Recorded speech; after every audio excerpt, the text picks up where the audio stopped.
Crayford trainer O Flaherty is one of the young upcoming trainers in the country. And as is so often the case, it all started with family.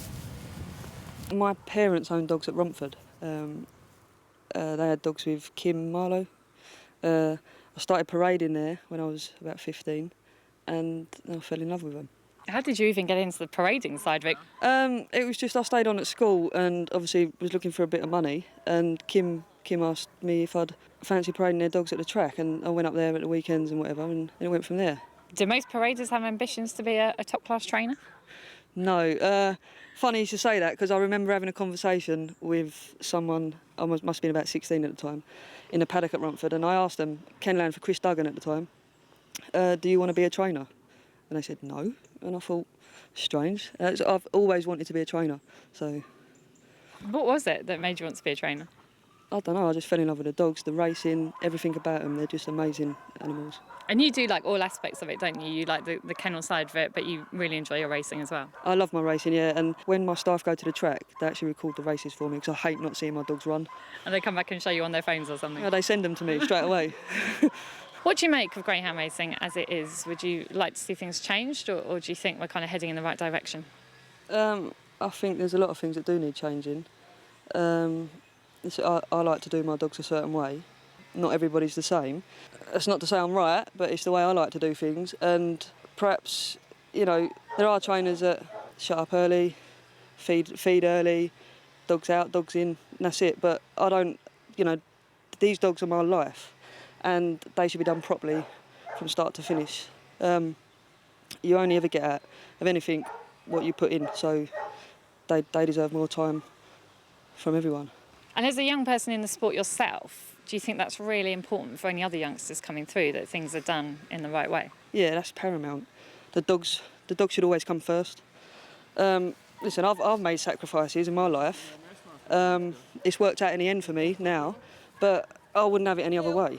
What is important? What are the key things that you do that you'd like to see everyone doing? Just that the dogs are happy, they're kept active, they do different things, they're looked after, they're healthy. It's not hard, and it is difficult when you haven't got staff to do it.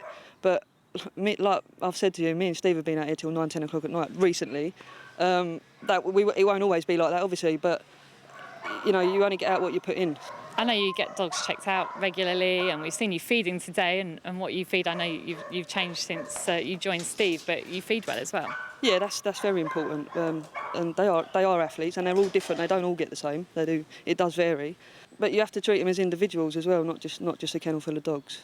And what about after racing? Do you see a day where we can potentially find every ex-racer a home? Every dog deserves a home. They are all different, but I'm sure there is someone for every dog. Do you think an increase in prize money would improve welfare? Not necessarily, no. I think it would help certain people, but that's not top of everyone's list, welfare. And if they got more money, that doesn't necessarily mean they're going to put it back into the dogs. So, no. What's been your best moment in the sport so far? I'd have to say Headford Joe last year, obviously winning the Guys and Dolls at Crayford. And Lizzie's pups making a track. And this puppy side of things is something that you really enjoy, isn't it? I will look to long term. That's where my heart is, I think, with breeding. So. What is it specifically about breeding that you enjoy? Just everything from the start to the finish. Just to seeing them born, grow up, and make the track. Everything. And you mentioned the pups you've got here today. First of all, their mummy's pretty special to you. You've got 2 pet dogs. We can't forget Lil as well. But the mum you just have a connection with. So for her to then have a litter of pups, you must kind of have a bigger bond with them than perhaps some of the ones that are brought in. Yeah, I treat them as my own. They're like my babies. Do you know what I mean? So, and I'm in two minds whether to have another litter with her. Obviously, we'll see how these ones turn out. They look good. But I don't know if I could put her through it again.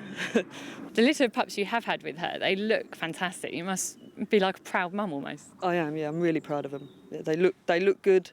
They're really keen, and at this moment, I couldn't have asked much more of them, to be honest. If you're still in the sport, which hopefully you will be in 10, 15, 20 years' time, how would you like things to be?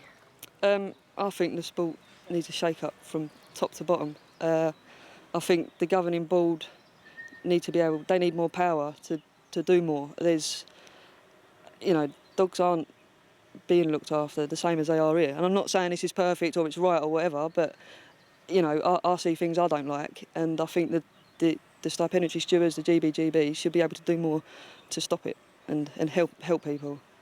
And from your personal point of view, you've mentioned that you love pups. Do you see a life ahead of you full of greyhound racing and puppies everywhere? Yes, definitely. That's the plan.